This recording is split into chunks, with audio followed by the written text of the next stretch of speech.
చుక్కకూర చికెన్ ఎలా చేసుకోవాలో చూద్దాము. సాల్ట్ కొంచెం, పసుపు, అల్లం వెల్లుల్లి పేస్టు, అల్లం వెల్లుల్లి కొబ్బరి గసగసాలు వేసి నేనే పేస్ట్ చేశాను. అల్లం వెల్లుల్లి పేస్టు,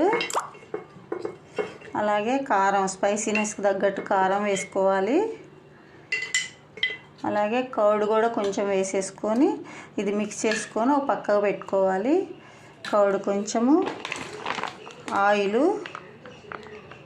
ఆయిల్ కొంచెం వేసేసుకొని దీన్ని కలిపేసుకొని పక్కకు పెట్టేసుకోవాలి ఒక 5 minutes.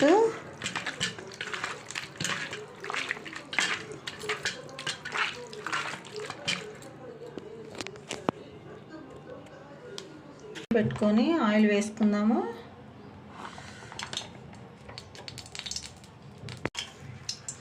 ఆనియన్స్,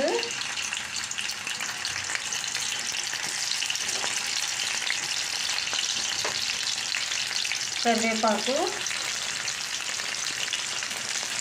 వేసుకొని బ్రౌన్ కలర్ వచ్చిందాక వేగనివ్వాలి. ఇలా వేగాక చుక్కకూర కూడా వేసేసుకున్నాము. వేసేసుకొని ఉడికించుకున్నాం.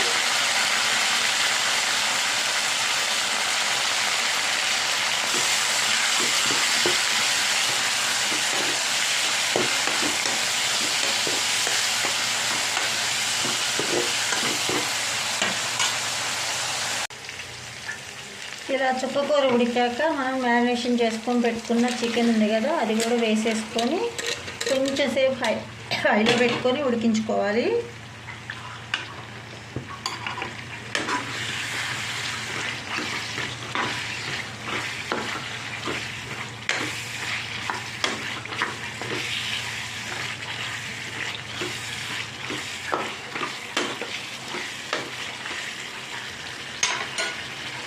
ఉడుకుతున్నప్పుడే టమాటా కూడా ఒకటి కట్ చేసేసి వేసుకోవాలి. గరం మసాలా కూడా కొంచెం వేసేసుకోవాలి. ధనియాల పౌడర్ కొంచెం. ఇలా ఉడుకుతున్నప్పుడే నేనైతే మిక్సీ కడిగి పెట్టుకున్న వాటర్ ఉంటాయి కదా, మసాలా వాటర్, అవి వేసేసి తిప్పి కొంచెం ఉంచుకోవాలి.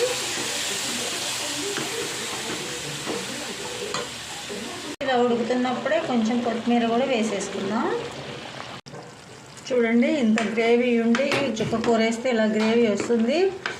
ఇలా ఉడికాక స్టవ్ ఆపేసుకోవాలి. అంతే, మన టేస్టీ చుక్కకూర చికెన్ రెడీ అయిపోయింది. Thanks for watching. Bye bye.